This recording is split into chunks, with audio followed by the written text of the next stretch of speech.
Kita lanjutkan dialog kita, saya kembali kepada Pak Ashar. Pak Ashar, kemudian ini kan sudah pemerintah sudah memberlakukan hukuman mati ya. Kemarin itu sudah ada belasan terpidana mati yang kemudian sudah dieksekusi.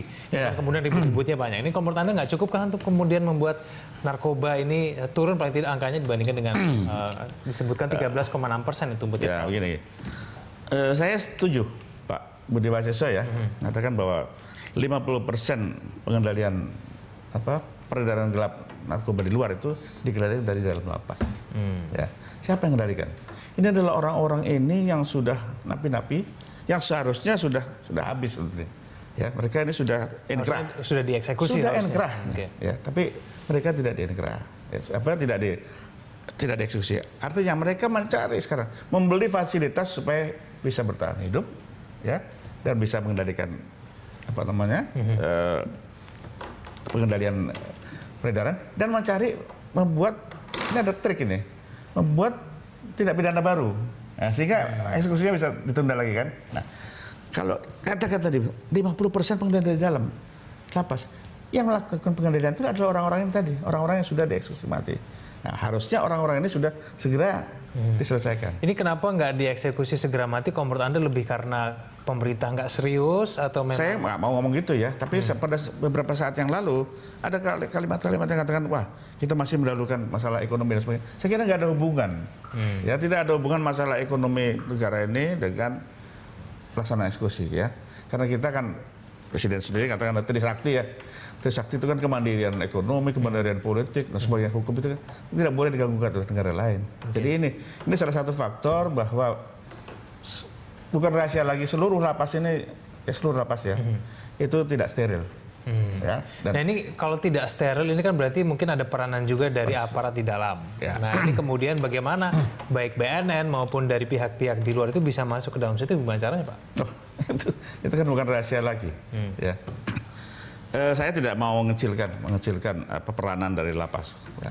Satu, kedua juga para petugas lapas juga harus kita hormati, mereka adalah petugas negara. Tapi kenyataannya, kalau Anda lihat sendiri, Anda dialog dengan orang-orang yang yang pernah di dalam dan itu, bahwa sampai hari ini masih berjalan semua itu, ya masih berjalan dengan segala macam cara. Bagaimana caranya para napi narkoba ini ya, yang tadinya hanya sebagai pemakai, naik kelas, bagaimana caranya untuk mendapatkan orang itu satu. Kedua, bagaimana caranya bisa mengendalikan itu. Ini suatu lingkaran setan yang mau tidak akan terlepas dari keterlibatan oknum-oknum dalam. Nah, sekarang kita kembalikan kepada instansi yang bersangkutan. Bisa nggak menekan ini? Kalau nggak bisa, selamanya akan begini. Akhirnya harus dicarikan penyelesaian. Membuat lapas yang baru khusus untuk napi narkoba. Itu pun juga saya tidak menjamin. Lalu yang menjamin itu seperti apa kemudian Pak? Supaya kemudian pengendalian itu tidak dikendalikan dari dalam lapas. Banyak cara sebetulnya kan sudah banyak wacana-wacana kan, di pulau kan lah segala macam. Itu maksudnya untuk mengisolir dan isolir dan mensterilkan. Karena kalau perlu penjaganya pun bukan dari petugas sipil lagi, serahkan kepada TNI dan Polri. Karena ini kejahatan luar biasa, pelaksanaannya juga harus dilakukan luar biasa, ya pengamanan juga luar biasa dan harus dilakukan secara luar biasa. Ini yang namanya gila ya itu sebetulnya. Jadi regulasi yang sudah dibuat ini ternyata tidak mempan, harus dibuat regulasi baru yang lebih keras. Dan kata-kata keras ini bukan hanya di mulut, betul-betul dilaksanakan. Jadi jangan omdo ya. Jadi jangan karena ini presiden begitu semuanya wah demam semua, mari kita keras-keras. Nanti beberapa bulan lagi hilang lagi. Sama seperti kemarin kan, ya kan? Hukuman mati setahu gelombang pertama, kedua, kloter ketiga hilang lagi. Ya. Presiden katakan darurat sekarang sudah nggak darurat lagi, banyak lagi. Kalau namanya darurat tuh sudah nggak ada ampun lagi dan ambil shortcut lah ya, jalan pintas yang betul-betul bisa menyelesaikan. Pak Ashar, ini kan kemudian pembiaran yang terjadi di dalam lapas begitu ya, kemudian bisa membuat para pelaku narkoba ini bisa kemudian mengendalikan. Ini lebih karena pembiaran atau lebih karena ada apa sebetulnya kenapa di situ? Saya bisa memahami ya kesulitan. Pertama infrastruktur ya, kemudian ya kultur yang belum bisa berubah ini akan sulit. Ya. Kalau infrastruktur sudah jelas lah, satu lapas yang seharusnya menampung 1.500 bisa 2-3 kali lipat. Ini berarti kan sudah tidak layak lagi ya. Dan kedua, kultur yang biasanya yang biasanya makan sekarang nggak makan nggak bisa kan. Jadi apalagi yang ketiga mungkin ekonomi dari para petugas juga rendah, sehingga mereka sudah dibayang-bayangi racun-racun seperti ini. Baik, Pak Azhar, berarti kalau misalnya menurut instruksi Presiden yang lebih gila dan lebih berani untuk memberantas terjadi pembiaran di lapas ini bagaimana, Pak Azhar? Gini ya, kita sudah mengetahui bahwa focal point-nya ya penjurunya itu BNN ya. Berikan kewenangan yang penuh kepada BNN ini, ya untuk bisa mengatur lapas dan sebagainya. Nah, kemudian sama ini belum ya, Pak ya? Ya tadi katanya masih ada ekosektoral itu. Oke. Ya, itu hilangkan ekosektoral, bahwa penjurunya itu adalah BNN, baik di pusat maupun daerah. Ini yang digemukkan seperti ini, dikebalkan dan diberikan kekuatan. Ya, selama ini juga BNN, nanti di daerah juga ada namanya BNNP. Tapi kan masih duplikasi kan, ada BNNP, terus Pemda juga. BNNP ini kan APBN bukan APBD. Nah, ya kan, ini harus kita lihat. Dan ini lubang semua di daerah-daerah ini. Ya, jadi kita hanya Jakarta, tapi daerah-daerah juga lubang. Jadi, di mana kekuatan dia bisa mengendalikan, bisa mengkoordinir semua instansi untuk mencegah dan melawan. Ya. Baik. Tambah lagi sekarang program-program seperti rehabilitasi dan sebagainya. Jadi mana yang akan didahulukan? Pencegahan, pemberantasan, penegak hukum, apa rehabilitasi? Terlalu banyak pekerjaannya. Jadi harus betul-betul fokus. Oke, baik. Ya? Saya ke Kabag Humas BNN, Bapak Selamat Pribadi yang kembali tersambung bersambungan telepon. Pak Selamat, kita sedang membicarakan mengenai pengendalian narkoba di dalam lapas tadi. Apakah kemudian kewenangan BNN selama ini terbatas sehingga kemudian tidak mampu memberantas pengendalian narkoba yang terjadi di dalam lapas, Pak? Iya, kewenangan terbatas itu karena politik hukum juga membijaki seperti itu. Sekarang ini politik hukumnya posisi pertama adalah tipikor, kedua teroris, ketiga narkotik. Idealnya narkotik ditempatkan pada posisi yang pertama. Tipikor itu adalah kejahatan yang bisa dihitung. Berapa kerugian materialnya itu bisa dihitung. 1M, 1T itu bisa dihitung. Tapi kalau kejahatan narkotik itu tidak bisa dihitung, unlimited.